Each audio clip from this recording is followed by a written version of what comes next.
I am Lori Calhoun, a privileged colonial white settler. My ancestors came to Saskatchewan over 100 years ago from Scotland, England, and Germany, and gained farmland because of the treaties. They still benefit today, as they still work the land for a living.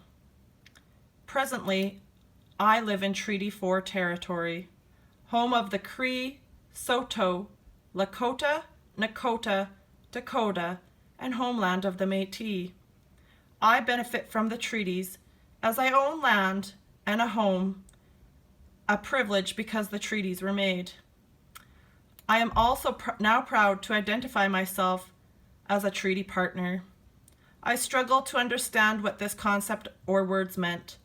I did know that we are all treaty people, but through my readings, I realized the importance of Mi'kmaq and the strong relationships we need to build in order to grow and decolonize or rediscover the Indigenous culture and history.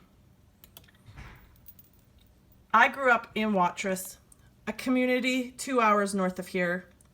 I embarrassingly couldn't tell you 6 weeks ago what treaty that is in.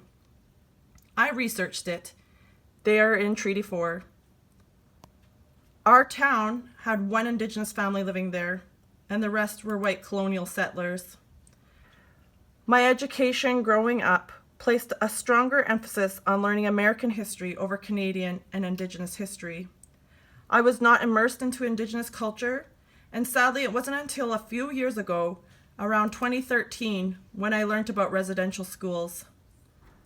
Sadly, I was almost graduated from high school when the last residential school in Lebret closed its doors. I feel guilt and shame because of my naiveness.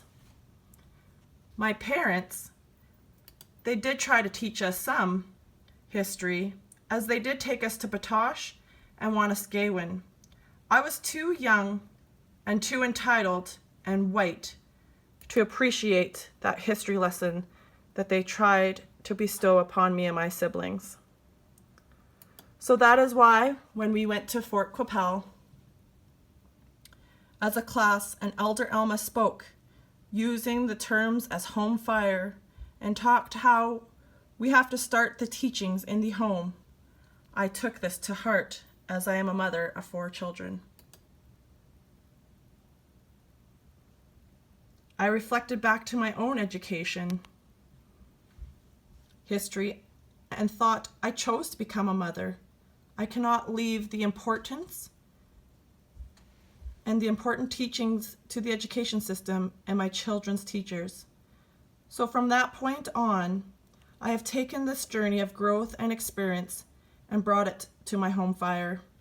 I have shared in my experiences, spread my knowledge, and learnt from them as well. They have taught me we need so much more work to break the stigma and racism of Indigenous people and build relationships with them instead. I have grown in my Muskosewin journey as I believe in equality, inclusion, and diversity. That is why I chose to paint my skin tones different colors. However, I did stick with the majority white skin tones to reflect my ancestral identity. I left my kids' pictures raw and just as I took them, as I need to let them to be able to write their own stories. My story isn't completely written yet. I have a long way to go, and either is my children's story. My hope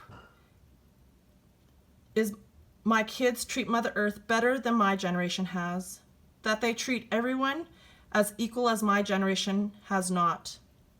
Tapawewin is speaking the truth.